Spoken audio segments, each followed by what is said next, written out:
हाल ही में देवभूमि द्वारका जिला की साइबर पुलिस टीम ने साइबर सेफ द्वारका प्रोजेक्ट के अंतर्गत एक मेगा ऑपरेशन किया है और जिसमें काफ़ी बड़ा सक्सेस भी मिला है हमें। जैसे कि हम जानते हैं कि जो देवभूमि द्वारका डिस्ट्रिक्ट है वो एक काफ़ी बड़ा टूरिस्ट डेस्टिनेशन है और यहाँ पे काफ़ी दूर दूर से लोग यात्रा के लिए आते हैं और उसके लिए होटल बुकिंग करवाते हैं। बट कुछ टाइम से हमारे पास काफ़ी कंप्लेंट्स आ रही थी जिसमें ये हमें पता लग रहा था कि फ़ेक ऑनलाइन बुकिंग हो रही है और इसी के साथ साथ दूसरे तरह के ऑनलाइन फ्रॉड्स जैसे कि न्यूड वीडियो कॉलिंग या फिर ऑनलाइन शॉपिंग फ्रॉड्स भी हो रहे थे। तो इन सब केसेस को मद्देनज़र रखते हुए हमने अलग अलग टीम्स बनाई और हमने इस पे कार्रवाई करनी शुरू की, जिससे कि कुछ टाइम पहले हमने एक लखनऊ में एक नीरज सदानंद तिवारी नाम के आदमी को अरेस्ट किया था जो एक फ़ेक वेबसाइट्स बनाता था जिससे ऑनलाइन फ़ेक बुकिंग्स होती थी। और हमें तपास के दौरान पता लगा कि लगभग ये आदमी 200 के करीब फ़ेक वेबसाइट्स बना चुका है। तो उसी प्रोजेक्ट के अंदर और हमने आगे कार्रवाई और तपास करते हुए आगे कार्रवाई की और पता लगा कि वडोदरा एक ऐसी जगह है जहाँ पे बहुत से इलीगल सिम कार्ड्स बिक रहे थे। तो वहाँ से कार्रवाई करने पे हमने 3 लोगों को अरेस्ट किया है जिनके नाम है हसन शेख, अल्ताफ़ शेख और आरिफ मिर्ज़ा।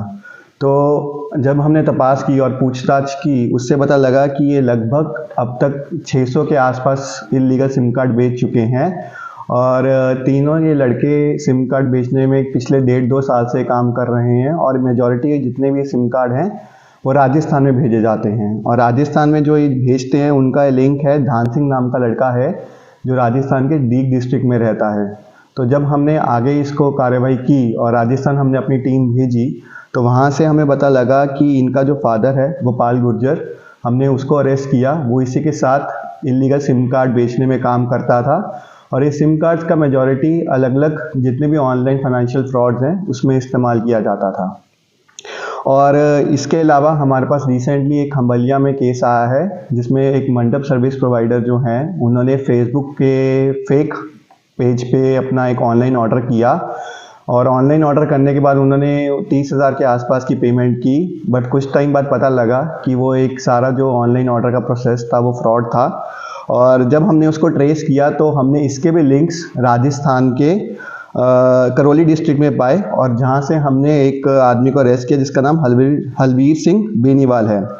तो ये भी हमारा एक सक्सेसफुल ऑपरेशन था। और इसके अलावा और एक और केस था न्यूड वीडियो कॉलिंग का, वो भी खंबलिया डिस्ट्रिक्ट का था। इसमें जो विक्टिम है उसको पहले न्यूड वीडियो कॉलिंग की जाती है और फिर उसके बेसिस पे उसको ब्लैकमेल किया जाता है उसकी स्क्रीन रिकॉर्डिंग दिखाकर। जब उससे थोड़े पैसे हड़प लिए जाते हैं उसके थोड़ी देर बाद जो लड़की होती है न्यूड वीडियो कॉलिंग में उसका ये पोर्ट्रे किया जाता है कि वो सुसाइड कर रही है और अगर वो सुसाइड ना करे और उस विक्टिम को ना फंसाए तो उसके लिए वो उससे और पैसे मांगते हैं। और उसके बाद एक कोई नया यूट्यूबर आता है वो ये धमकाता है कि अगर तुमने मुझे पैसे नहीं दिए तो मैं वीडियो यूट्यूब पे लिंक कर दूंगा। तो जैसे कि आप देख सकते हैं कि एक ही केस को मल्टीपल टाइम्स एक विक्टिम से पैसा निकालने के लिए कैसे इस्तेमाल किया जाता है और लगभग उस विक्टिम से 89,000 रुपीज़ अब तक हड़प लिए थे। तो जब हमने इस केस पे भी कार्रवाई की तो पता लगा कि ये केस के ट्रेसेस भी जो डीग डिस्ट्रिक्ट है राजस्थान वहीं पे जाते हैं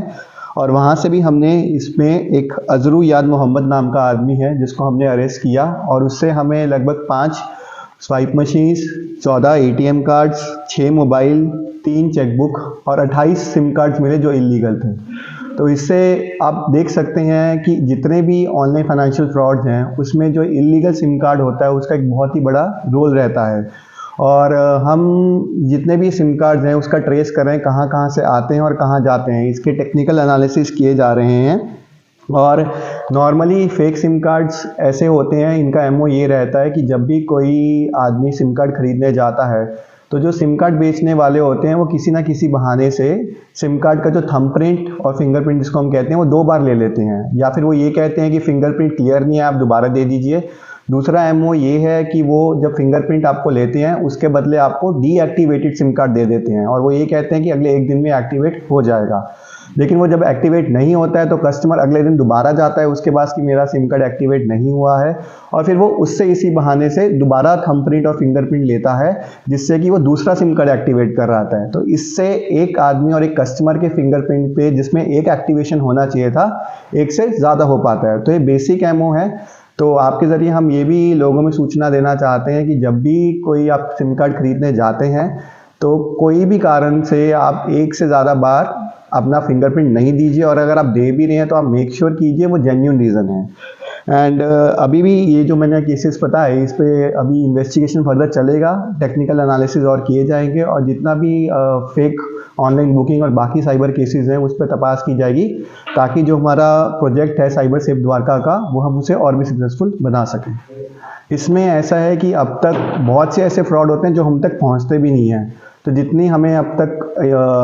कंप्लेंट्स मिली हैं उस पर आराम से हमें लगभग 20 लाख के आसपास ऑनलाइन फाइनेंशियल फ्रॉड्स हुए हैं, होटल बुकिंग के ही सिर्फ जिसकी मैं बात कर रहा हूँ। और इसके अलावा भी बहुत से ऐसे फ्रॉड्स होंगे जिनकी कंप्लेंट मिलती ही नहीं है, लोग इग्नोर कर देते हैं। इनकी बेसिक एमओ यही रहती है कि अलग अलग स्टेजेस पे अलग अलग लोग इन्वॉल्व होते हैं। एक आदमी ऐसा होता है जो फेक वेबसाइट बनाता है और वो आगे बेच देता है। एक आदमी ऐसा होता है जो फेक सिम कार्ड प्रोवाइड करता है और आगे बेच देता है। एक आदमी ऐसा होता है जो उन फेक वेबसाइट और फेक सिम कार्ड का यूज़ करके फेक बुकिंग्स लेते हैं, और फिर उसके बाद जहाँ से भी वो पेमेंट होती है वो कोई और आदमी जाके उसको आगे कहीं और तरीके से यूज़ करता है। तो ये मल्टीपल स्टेजेस पे काम किया जाता है। आरोपियों को रिमांड जो हमने पहले लिया था, जो वेबसाइट वाले को हमने अरेस्ट किया था, उसका 5 दिन का मिला था, और उसी के बेसिस पे हमने आगे तपास की थी और आगे की भी कार्रवाई हमारी चालू है।